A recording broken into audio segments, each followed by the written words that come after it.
Full disclosure, not done yet with the practicals. A couple of people did not take the practicals. If you're one of them, you don't have to single yourself out.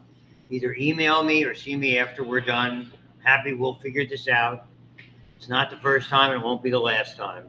So I've a lot of stuff going on, none of it necessarily terrible, but just taking away because I had practicals from a bunch of other classes and I can't be in for the rest of the week. So but that's fine. For your folks of interest who are taking micro next term, I think I'm going to have 2 sections. You really don't want me for lecture. I'm awful. Not the lab, the lecture. Because you're registering now, aren't you? You're doing all that, getting your devising. So you do it AP2 and micro and all that other good stuff. Was this like for many of you, it's intro to nursing or whatever? Kind of things, probably. All right. So moving on. So today there's not the next thing we do of any consequence, practically or hands-only, that's a word, is we do a sheep brain dissection. But the next unit that we do here in lab is muscle. Are you doing muscle physiology and lecture? Pretty much you're in the middle of that now, I would guess. Typically, that's about the way it runs. All those sarcomeres and all of that.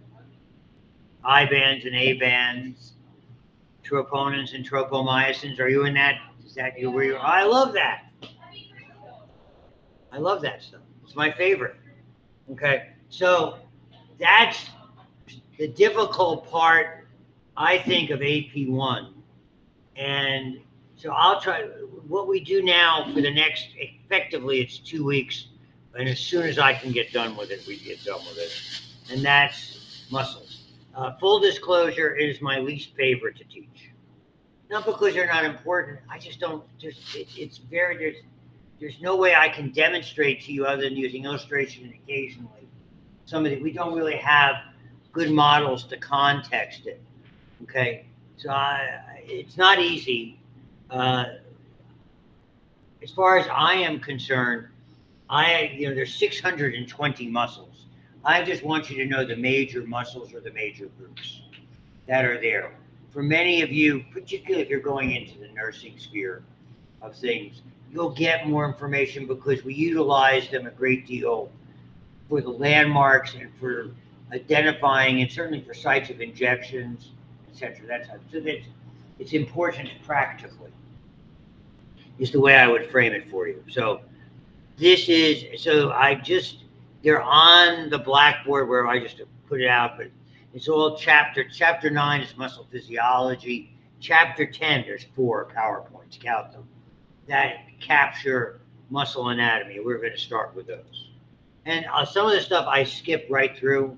You'll see at the end of this PowerPoint, they talk about first, second, and third class levers. I don't do that. That's physics. I don't do physics. I don't do plants. I don't do physics. I don't do teeth. Sorry. Pet peeve. So when we're looking at muscle, you're doing the tissue, and our deal here is skeletal muscle. Cardiac muscle, AP2 if you're covering it, depending on who you're with, either in lecture or in lab, and the same for smooth muscle. They are different. You might get a little of smooth and cardiac muscle in lecture. Did anybody get to that yet? Caveolae and things like that. Okay. I do a little bit. I do it more as my advanced class in physiology, but it's all about motion that's there, and we're going to take a look at it. Okay. So muscles, when you push something, you're basically contracting muscles almost simultaneously.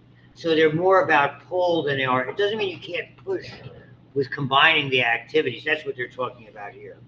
And so we're always going to see muscles that effectively work opposite one another. The primary motion for us is flexion. Those are by far and away the most powerful muscles. Know now, flexors always overpower extensors. You'll get used to seeing people who have had strokes, and what happens, they walk around in a thing called spastic hemiplegia. They're sort of like this. The arms contracted this way, the knees contracted. Maybe it's just somebody mummy on Halloween. That is called flexion contractions.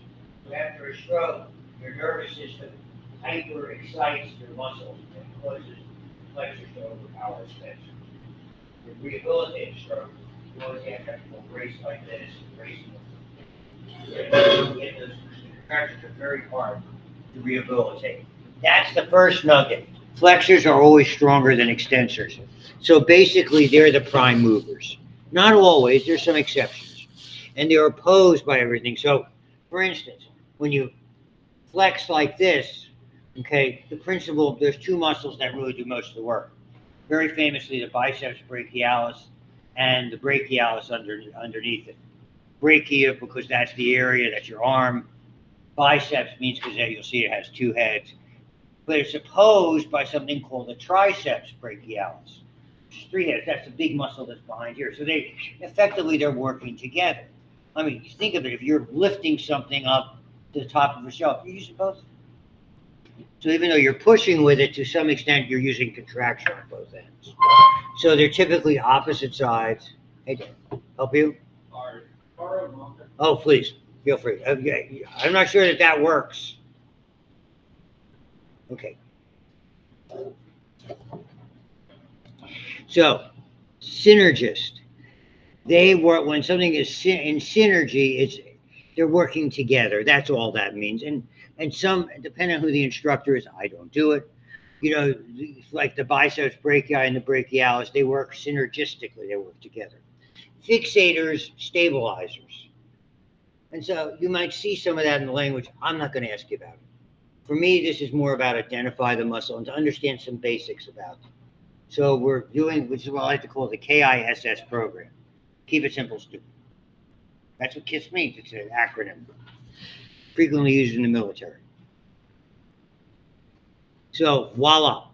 So we look at what happens. This is how you can figure out what a muscle, you really don't have to specify if it, here, this is the famous pectoralis major, underlies the breast. Okay, it's mostly attached. You know, you notice I use the words attachment as opposed to classic anatomy dealt with something called origin and insertion. The problem with that is origin theoretically is the larger bone, the bone is more proximal, and it would suggest that, you know, here, this is the origin in and around the thoracic cage, and the insertion was somewhere here on your arm. And therefore, his major action was to flex the arm on the torso, kind of do this. Well, the reality is, we use different muscles for different things. We're doing different actions. If you were doing a push-up, it's working opposite. So if anything, the fixed point is the insertion, and you're moving the origin. You're on the ground, you're pushing up, and doing torso. Right? Same thing. Your gastrocnemius, or your giant calf muscles, extraordinarily powerful. So when you're stepping on the gas, you're flexing your foot. Okay? Fancy words called plantar. The reality is, if you put something on the top shelf and you're standing on your tiptoes, you're doing it opposite. You're flexing your foot, but the fixed point is your foot, and you're lifting up your torso. That's why in modern, let's say, in understanding modern, that's what muscle physiology and muscle activity, particularly in sport, we talk about attachment. If you know where it's attached, if you're trying to figure out when it contracts, it's going to do this, it's going to do this, it's going to do this.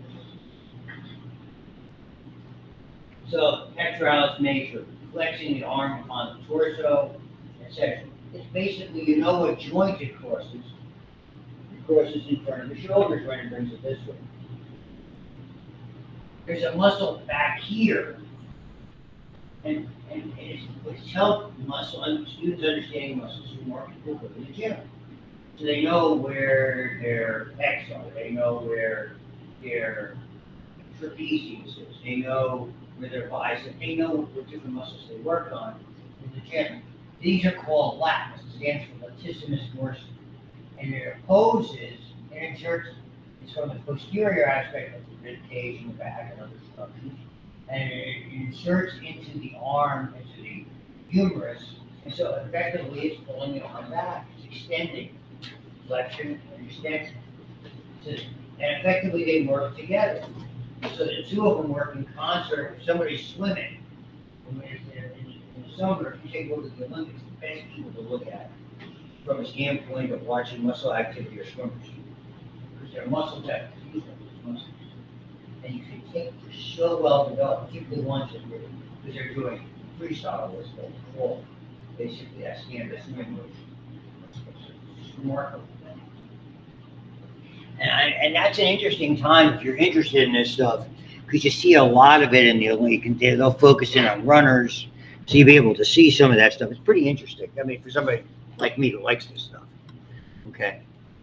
So, again, they're just showing you some. Here's the latissimus dorsi. Notice most of its origin is along here, or its attachment.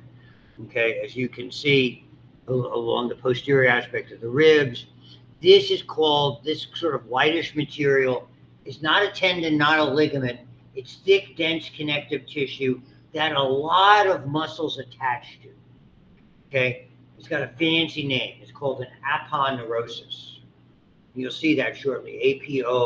aponeurosis. And for instance, if you see somebody who works out a lot and they have all that definition in their abdomen, we call them a six-pack. So you can see them, what it's divided by are these, those muscles are actually attached to the aponeurosis that are there. I usually make a dumb comment about how that's not my definition of a six-pack, but I digress. Nor do I have one. There's one under there, I'm sure. Are you in there? So, again, so my wife says, she goes get it in shape, and I go round, it's a shape. She is not humorous about that. The very famous deltoid muscle. It mostly takes its origin from the spine of the scapula. That's its posterior attachment. Okay, and most of it, and a little bit from the clavicle, and it inserts. Remember that deltoid tuberosity on the humerus. Okay, big muscle back here, super important for nurses. That's where you give most injections, intramuscular.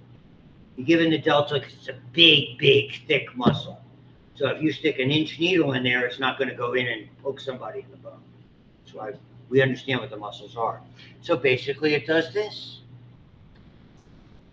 The way it works. And so the teres major, the inferior aspect of the scapula, this is not one of what's called the rotator cuff. Rotator cuff inserts close to the head of the humerus because they are basically reinforced the shoulder. This teres minor, which is smaller, is one of those. Teres major is not. But again, you can see what it does. And we'll go over the different kinds of motions. So all the different types of things that are there. So we name them where they're, if it's over the temple, one of your major chewing muscles is called temporalis. I told you that in the very first time we met. You get a name gives you a lot of stuff. Occipital, occipitalis, frontal, frontalis, temporal, temporalis. So a lot of times it's simple as adding IS. Got it. Okay. Shape, deltoid, triangular.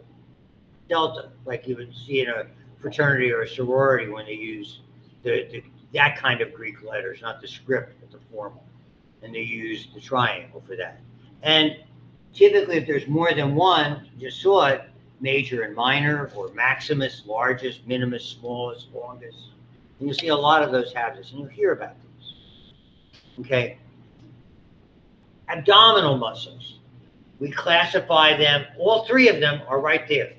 We have one called the rectus abdominis. That's the straight muscle divided into those sections we call a six-pack.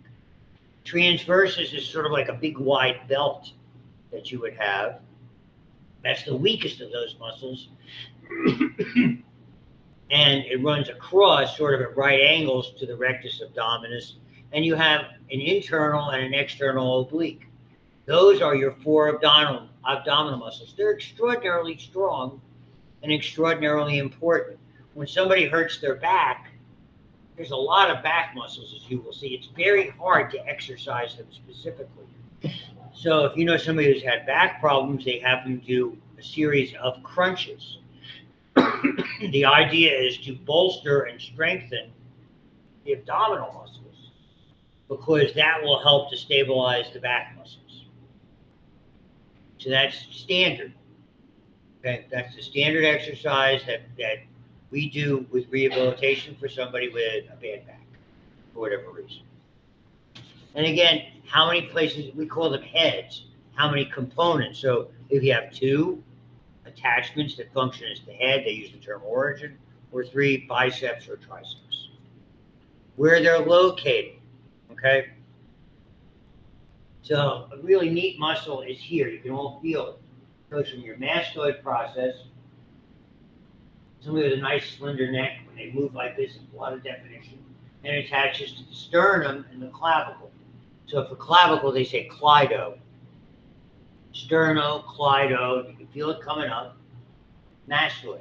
It's the one that lets you do this. You also, when they work together, you do this. So when one's working and the other one's relaxed, you can move your head from side to side. When they both work, it pulls it down. Sternocleidomastoid. So that's another one. And then you'll hear a lot of these with extensor or flexor. Okay, all those, and sometimes we combine them. Extensor, so extensor carpi, which means wrist, radialis. So it extends, here's your wrist normally. When we extend it like this, you're actually pulling it up and toward the carpal side, okay, because it's at the wrist, radialis toward the radial side, toward the thumb. So you're kind of like doing this. So you don't have to know a whole lot about the muscle to know kind of what it does. Be the best way I would explain it. So this stuff a lot of people use. I don't go crazy about it, okay? But this gives you an idea of what they do. Okay, circular. There's 2.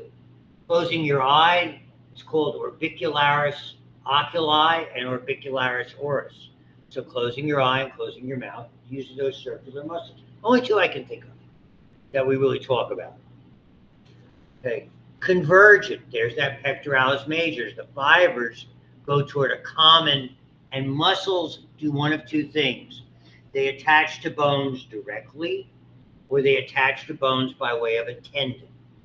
Okay, so the most famous tendon of all, right behind here, okay, the Achilles tendon. That has 3 muscles. All the fibers come together and form a tendon that inserts into the calcaneus or the heel bone. What it does. Not all muscles do that. Some of them are just sewn directly into the bone, like that pectoralis major. Okay? Most of it is attached directly to the bone. The tendons of the muscles up here that make up the Achilles tendon basically are all directly sewn into the bone. It's very strong. You might remember when you were doing anatomy of the bones and you looked at periosteum, there's something called Sharpie's fibers. Is that ringing a bell? Okay. I do it as a point of emphasis because I'm familiar with it. I had a case, and I always use this example to give you an idea how strong the attachment is. I had a young woman, and I did the case in the hospital with an orthopedic surgeon, and she had basically an enlarged bone on the inside of her foot. We had to remove the enlargement, but before we could do that, we had to detach a major tendon and reinsert it. Okay, to do this, we had to basically drill a hole in the bone it was going into and insert a device, a plastic device, not plastic, but some type of biomaterial device. And when we inserted it, you twisted it, and little hooks, like fish hooks, came out. Kind of like a grappling hook from a military standpoint. Basically something you could insert, and when you tug back, it anchors itself into the bone. Coming out of it on the opposite side were 2 pieces of very thick suture material that we kind of, the way you would tie like a figure skate, okay, reefed it through the tendon. That was to take up for what Mother Nature does for attaching something to a bone. Gives you an idea. It's a very interesting procedure. I did that about, oh goodness, more than 25 years ago. I did do this stuff, I know. You look at me and go, he could. Okay, but I'll give you an idea. So convergent, everything comes together. Fusiform, biceps brachii. Fusiform means it's narrow at the ends and wider in the middle. So we do see a lot of muscles. That's why they bulge. It has to do with the arrangement of the fibers. Mine do not bulge. I have other bulges. See? Self-deprecating humor. Okay? Parallel. They all go in the same direction. This is the longest muscle in your body. Okay? Nerves can be up to 3 feet long. Muscles about a foot. This one's probably a skosh more than that. It's called the sartorius. It goes from the upper portion of your hip, something called the anterior superior spine of the ilium, the up, sort of like the tippy top of the front of the hip of the ilium bone, all the way down behind your knee. And again, it's the type of thing you see in a runner or someone who does a lot of wrestlers would have very, very good definition. And then these other ones were pennant shaped, and it depends whether it had multiple things going to a tendon or 2 or 1. And again, I don't do any of these, but if you see those terms, you need to be familiar with them. I won't ask you, somebody might. So circular, convergent, and they're just showing you some examples. Parallel, like a strap. Fusiform, bigger in the belly or in the middle. And then all these pennant-shaped ones. And I'm not going to go into all of those. You really don't need it. So these are, and those are the most common. And it determines how they move, because all muscles do is they shorten. So you're all studying that now with the sarcomeres, all those wonderful fibers, the A bands and the I bands coming together. Okay. And it gives you an idea about the power. And then all the rest of this is all about those stupid fulcrums. See, I didn't know this. You know, that's a first-class lever. Okay? And all these different ones that are there. So first-class lever, seesaw or scissors? Who knew? Did you know that? I didn't know that. Am I going to ask you about that? Not a chance. Never. There you go. So you can show you what it is. You're lifting your head up. That's a first class. I didn't know that.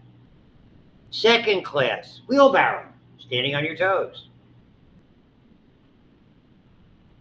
Up.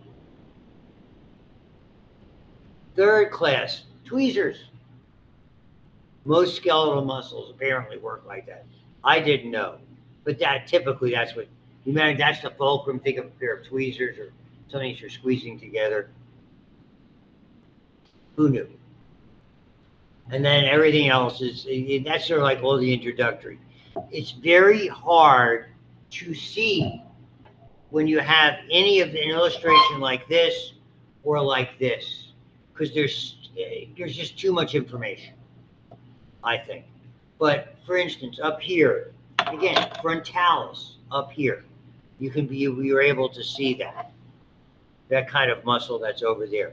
Here's that sartorius here going down. So this is, and it's interesting, historically, these kinds of diagrams and illustrations were originally created of all things, in the 1500s. It's very interesting historically because you weren't supposed to cut up dead bodies. But that's what, if you go back and look at wonderful art like Da Vinci or Michelangelo, okay, and you look at their sculpture or you look at their artwork, how lifelike it is, basically that's what they did. They would study the body so they could basically demonstrate it. And I believe the person who was attributed to this was named Vesalius. You don't have to know any of that for sure. It's just obscure stuff. But it gives you an idea. Okay, here is rectus abdominis, and you can see the divides that are there. Okay, here's that sort of the underlying white material, this aponeurosis. Here, you can see the biceps brachii, pectoralis major, the deltoid, this sheet-like muscle that's here, called, this is the trapezius, more visible in the back than in the front. We'll see some of the facial muscles. The sartorius there. There's one of those big calf muscles in the back, just for instance. Here you can see the trapezius because it looks like a trapeze. Again, this is another one, and that gray is always these aponeuroses, these sheets of material. You might remember this is called the ligamentum nuchae. It's up there. Sternocleidomastoid will be up in that area as well. You see it better from the front. Okay. Again, the deltoid, triceps brachii, latissimus dorsi, the big things you're sitting on, gluteus maximus. The one that's above it is called gluteus medius.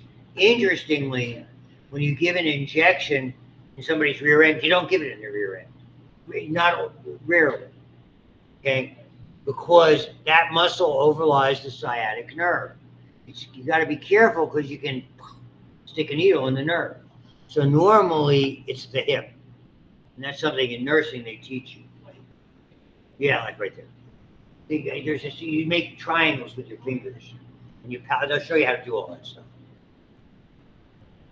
I get that from having been married at 2 different times to nurses. One previously, one current. Not the same time. You're not allowed to do. Hey. It's just who I am. These big muscles in the back are your hamstrings. Those tendons are huge. You can feel them when you're using those muscles. The tendons are extraordinarily thick. And then the calf muscles that are there, you'll learn about those. So from an anatomy standpoint, we the same way we compartmentalize things. The reason we do that is it's easy to remember things like what innervates them, what their blood supply is. So when we talk about facial muscles, muscles of facial expression, they attach mostly to bones that you learned about, the facial bones or even some of the cranial bones. They really insert into the skin and the tissue underneath the skin. That'll have to smile, wink, blink, any of those things. Make facial, and we do them all the time. Help us speak. Okay. They're all innervated by, are you ready? The facial nerve. Okay. How hard was that? Most of them are blood supplied by branches of, you're right, the facial artery.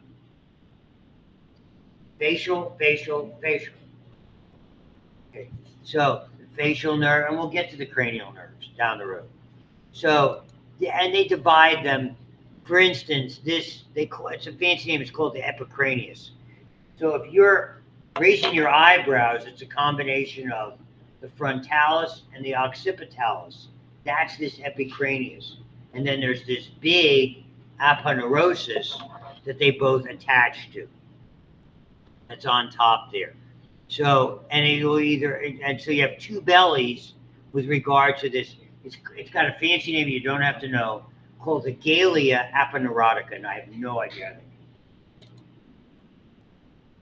And the only other is if you have a small muscle that kind of wrinkles your eyebrow. So corrugator, supercilii are eyebrows. Corrugator sort of wrinkles it. Or close your eyes. Zygomaticus, remember the zygomatic bone that's here, your cheekbone? It's got 2 muscles that go into your lip. One's big, one's small. Zygomaticus major and minor, yeah. Sort of think like Batman and the Joker. DC Comics character, Batman. We just watched that Flash movie. That one, they had like 3 different Batmans. Yeah, Michael Keaton. My son was staying over for a couple of days. And he goes, this is really good. I saw it in the movies. It was on like Disney Plus or whatever, or Cinemax, so we watched it. So actually, it's pretty good. It's not risorius, okay? Angle of the mouth. It actually comes from some of the tissue overlying one of your chewing muscles. So it's sort of like widening. And they have some pictures that are pretty cool. Lifting your lips, levator labii, depressing your lips. So it kind of tells you, and all you need to know for me is that they're facial muscles. You'll see the illustration. Your cheek muscle is called the buccinator. It's erroneously referred to as a chewing muscle. It is not. Your tongue and the buccinator help to sort of form the food so you can chew it. They are not innervated the same way. And this long muscle that sort of covers everything is like a sheet. It's called a platysma. And you'll see that in a second. So, I mean, there's an actual prosected specimen. This is the temporalis. This is called the masseter. We're going to get to that. And so here you can see the ones around the eye, the ones around the mouth. Here's the platysma. It's like there's a lot of vital structures in your neck. It covers them like a sheet. That's why it's so interesting. And here behind it, you can see that sternocleidomastoid is enormous. Here's the sternocleidomastoid. Here's the platysma. This is the temporalis. It comes from the temporal, goes under the zygomatic arch. It inserts into the mandible.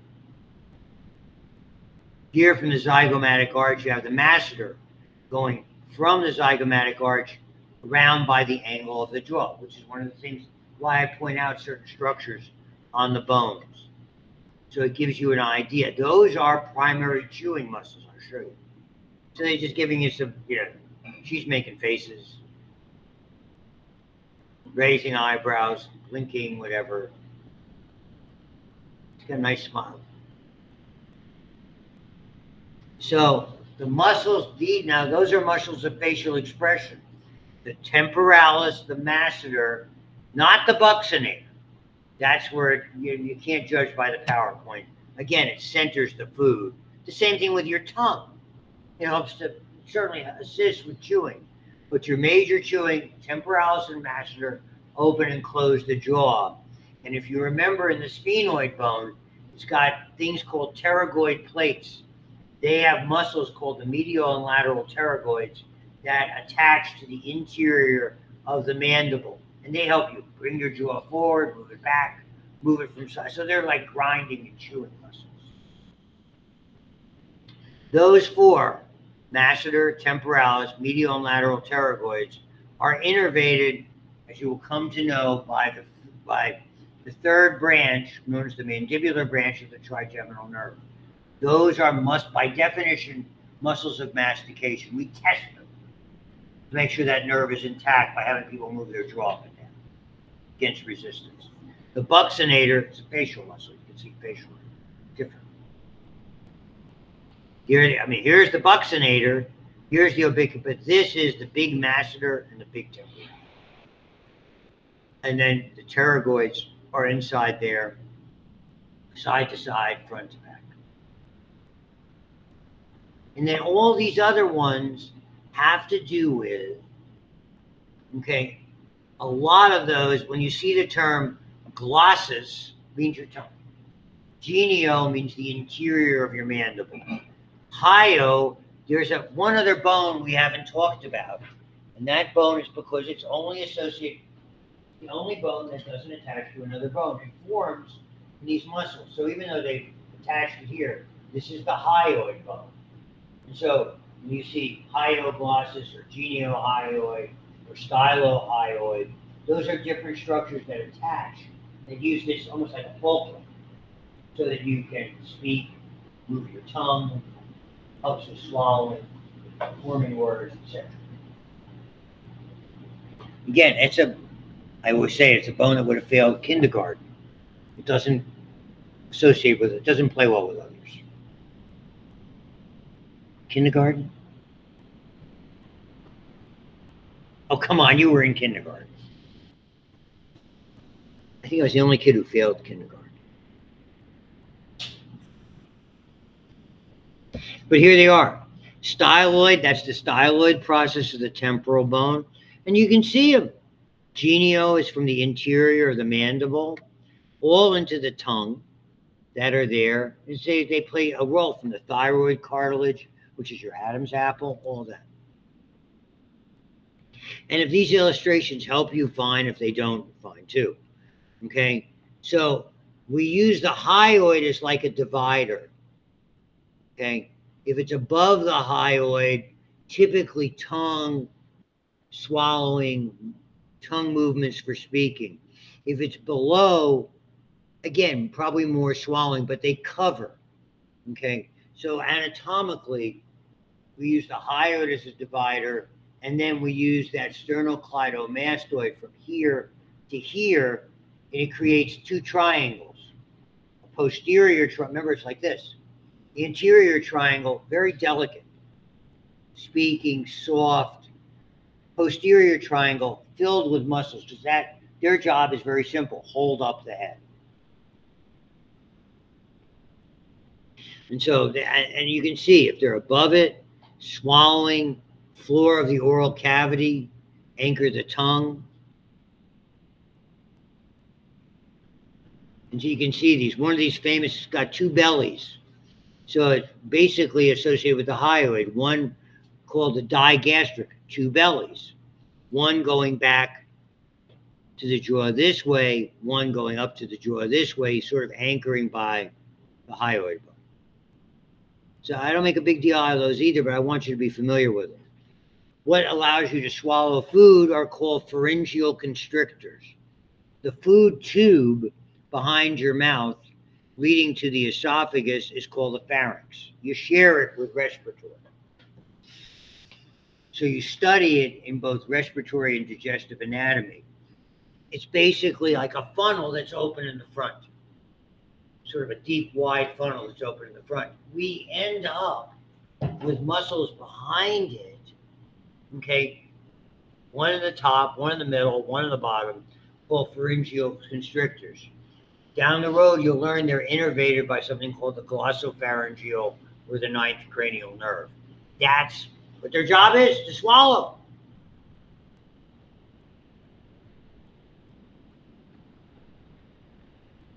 And then you get the rest of these next, the big ones, again, that sternocleidomastoid. These are called scalenes. They come from the rib area. They come from ribs and they insert on those transverse processes of cervical vertebrae. Remember the atlas, the axis, the other cervical vertebrae that are there. And again, most of their activity is head movement, holding the head up, particularly the more posterior, or moving it side to side, because we do a lot of activity with our head. These now, when you start with muscles from the back, from the spinous processes, like this, splenius capitis, that is, splenius implies from spinous processes, typically multiple vertebrae, and then inserting into some of that area along the occipital bone in the back. So imagine, they're big into it. If you know somebody who has a slip disc, okay, in the cervical area, years ago, you used to do surgery from the back. It was almost impossible. Multiple layers of muscles. Now the approach is from the front. It's softer. So a lot of surgery is done in that area, thyroid surgery. All of that comes from the front. It's easy to access it, and you can move the trachea, you can move the esophagus to some extent out of the way and expose the bones. Whereas when you do surgery in the back, the low back, you typically go from the back, because it's too hard to go through the abdomen. Get there. So these are, notice it's like a series of, these are called, collectively we name these muscles the erector spinae, but they involve the splenius, semispinalis, you're going to see some other ones, and you see they're like little strips of muscle. So when we move every part just a little bit, but when you add up all the motion, it's quite a bit. So imagine how much you can do if you're into dance or into gymnastics. How much activity you can get from that. I, on the other hand, am not.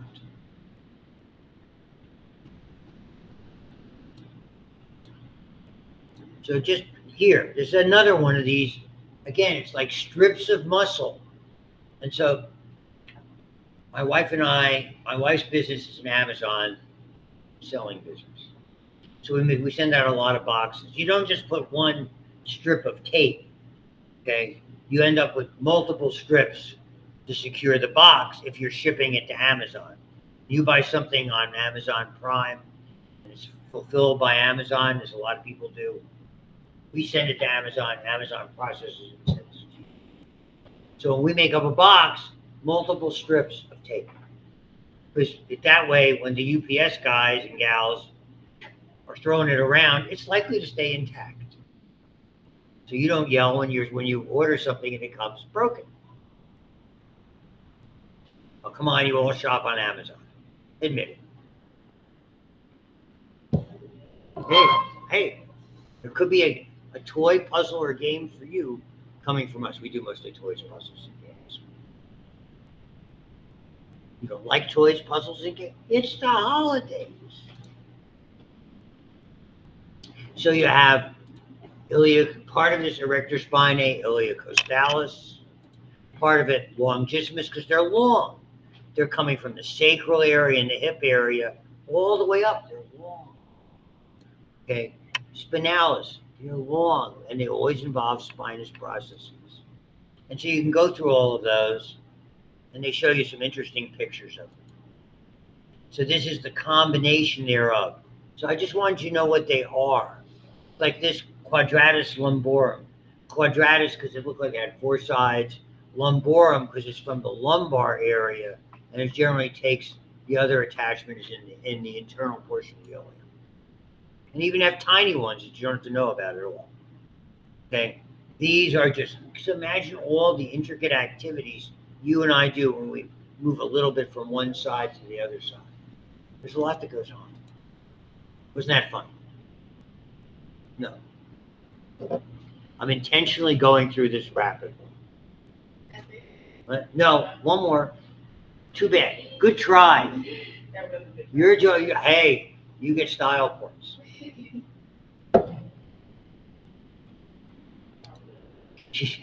I can't get out of here fast enough. It's all right.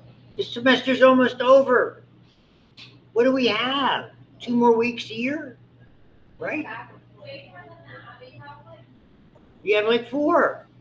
So I'm going to finish these muscles. I'll probably send you the rest of the muscles. We'll do the central nervous system and cranial nerves. And when you come back from Thanksgiving, we'll dissect the brain. Sheep. Similar to what you took. Are similar to the practical in the sense we'll have some muscles, we'll have some parts of the brain, and we'll have some questions to answer. Yes. All of them.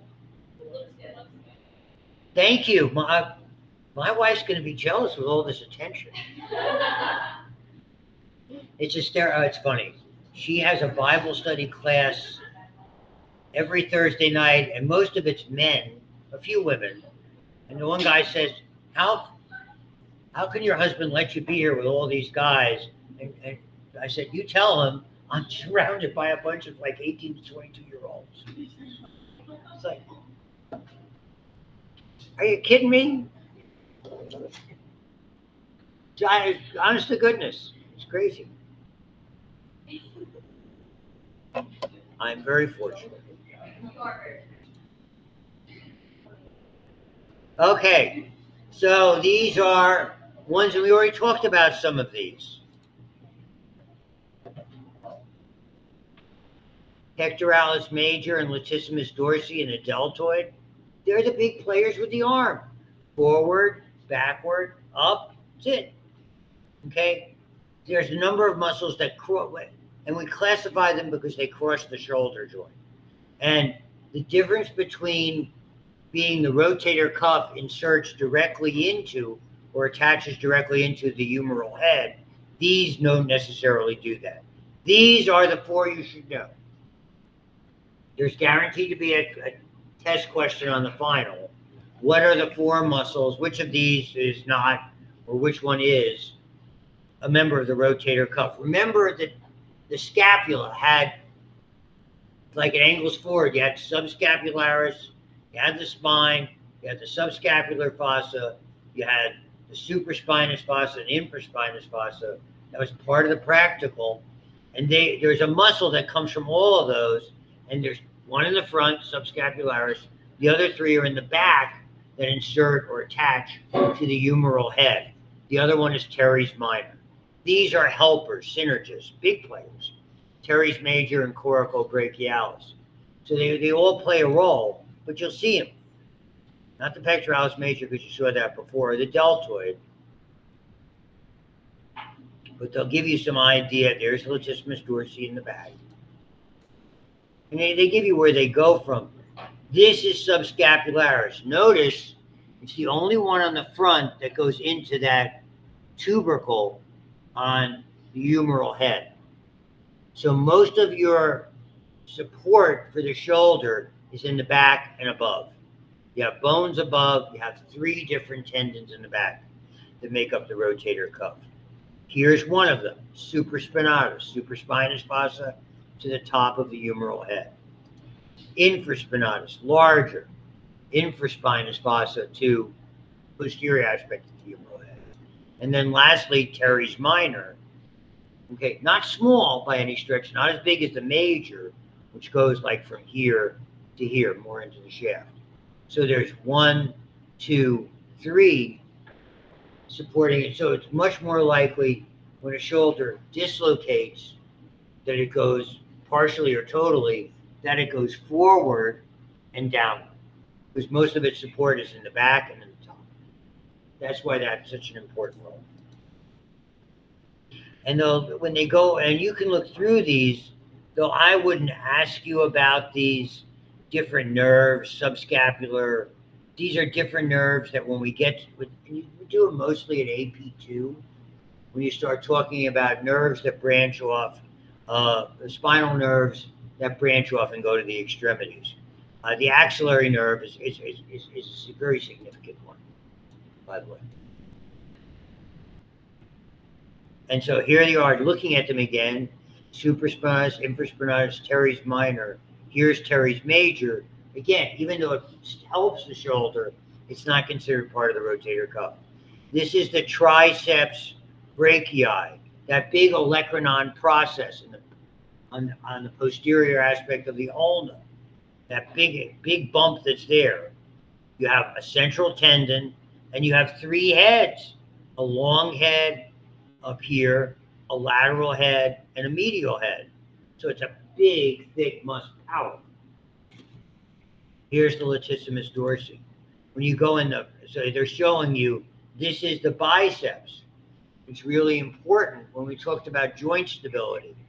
You have the short head attaches to that coracoid process. That's powerful. But the one that helps this, they call it a superstabilizer, that goes through those 2 tubercles, the groove, the intertubercular or bicipital groove, and right on top of the glenoid process. So they're really important. The brachialis underneath it is mostly from the humerus, and both the biceps brachii and the brachialis insert into that tuberosity on the radius, the radial tuberosity. So it's a big distinct bump on the radial of the two bones that are there. So that's all there. Almost done.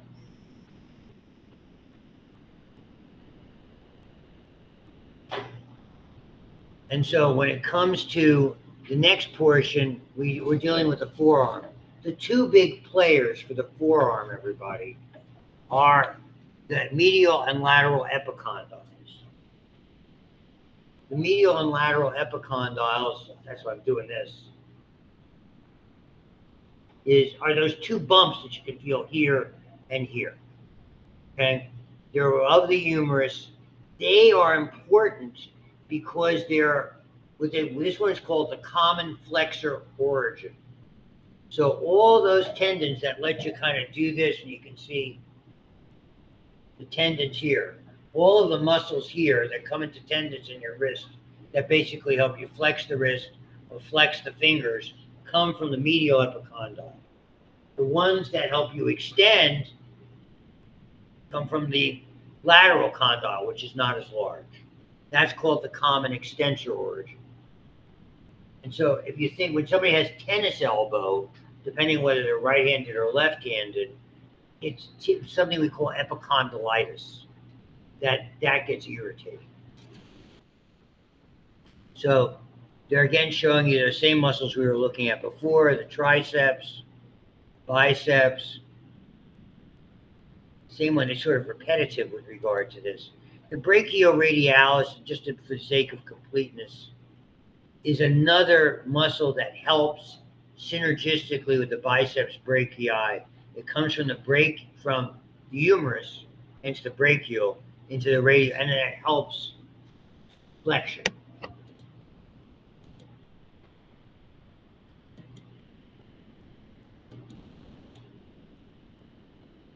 And so these muscles are secured. The fancy term is called retinacula. It's fibers that are dense but not nearly as thick as tendons that hold those. Because if they weren't there, these would have a tendency to bowstring when you do this. And I've seen that when they tear and they pop out. And a lot of times what you have to do is kind of push them back in and sew over them. That's the procedure that's done. A lot of athletes have had problems with tendons that sort of pop out because they're using them so aggressively and strenuously that until you hear about someone with a biceps tendon rupture, it's popped out of that groove. Tendon isn't ruptured, but it's securing it in that place. You push it back in, close it over, and over sew it, just reinforce it. Sewing, a lot of the stitches we use in surgery are sewing stitches. I mean, when you close the skin, before you put staples in, you do something called a subdermal or subcuticular suture. You're basically going side to side, not up and down. So if you like to sew, that's a blind hem.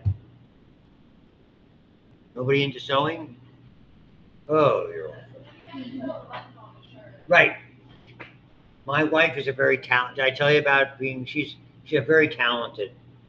I told you when we met what she was selling. Goose clothes. Yeah. My grandmother has one. See? She sewed all the clothes for them. Yeah, all the clothes. You know, anybody know what? You ever see lawn geese in plastic or in cement? And somebody has to make like right now. You have Halloween, then you're going to get Thanksgiving, then you're going to get Christmas. Right. Lots of. She made a lot of money selling goose clothes. Somebody actually knew. And it's typically what we call empty nesters. The kids, they've left. And it's like the people down on our street who had, I'm telling you, 100 inflatables last night on their, and they're for Christmas they'll have one. Santa will be on top of the house, inflatables, things. Oh, it's just wild. I'm sure they can see them from outer space. So the retinacula secure them, and then there's different components that are there. You don't have to go into all of these, but if it says extensor carpi radialis, I told you about it before, you're extending your wrist in the direction of the radius. Carpi ulnaris, you'd be extending it that way. Flexor carpi ulnaris or flexor carpi radialis, you're just bending it toward one direction or the other. And there's different nerve supply for all of it. And we're going to go over the nerve supply, but that's an AP2. So there, flexor, so that you're coming from the medial epicondyle, most of the insertion that you'll begin to see, and then you'll have flexor digitorum flexing. Flexor carpi ulnaris, flexor digitorum. Those flexor carpi radialis, flexor digitorum, flexor carpi ulnaris, and in the middle is something called palmaris longus. You can feel them. They all have little pockets under that retinacula. Why that's important? In that retinacula, it's like 4 passageways. They're called tunnels. So there's a nerve between flexor digitorum and palmaris longus right here. That's when you hear about someone with carpal tunnel. This is where the tunnel is. So someone with carpal tunnel, when you do this, and I can do it on me, you feel a little bit, it's very painful for them. I can feel like needles and pins going into my finger. A lot of people can. If it doesn't hurt you, if it doesn't weaken you, you don't have to do anything about it. But that's what carpal tunnel syndrome is. And there's one in the ankle as well, called tarsal tunnel, because there's another tunnel. And if it swells or it's injured or there's an accident, that type of thing, then a lot of times you have to go in there and release it. So, and that's where it is. You have this retinaculum creating these tunnels. Here you have different So you have different muscles that are able to create. So forearm acting on the wrist and fingers, they're all in this area that are there. And so these flexor carpi, ulnaris over here, and then as you can see, flexor digitorum, palmaris longus, and sort of right in there is where that carpal tunnel is. And you can see it on the other side as well. These are a little bit, I mean, so you have even additional muscles going into the digits themselves. There's quite a bit. I don't want to go into all of them for you.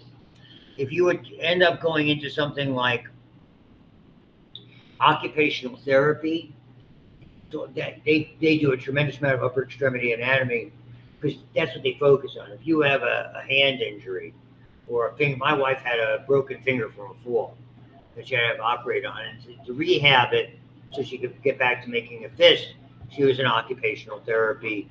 It's like a hand rehab program up where we live in Cranberry by that Marion Lemieux Center skating rink. That's a UPMC facility. I think that's everything for today. I know you're happy you're done. All right, so let's call it there. I'll send you the stuff on the lower extremity stuff because I'd rather start nervous system next time.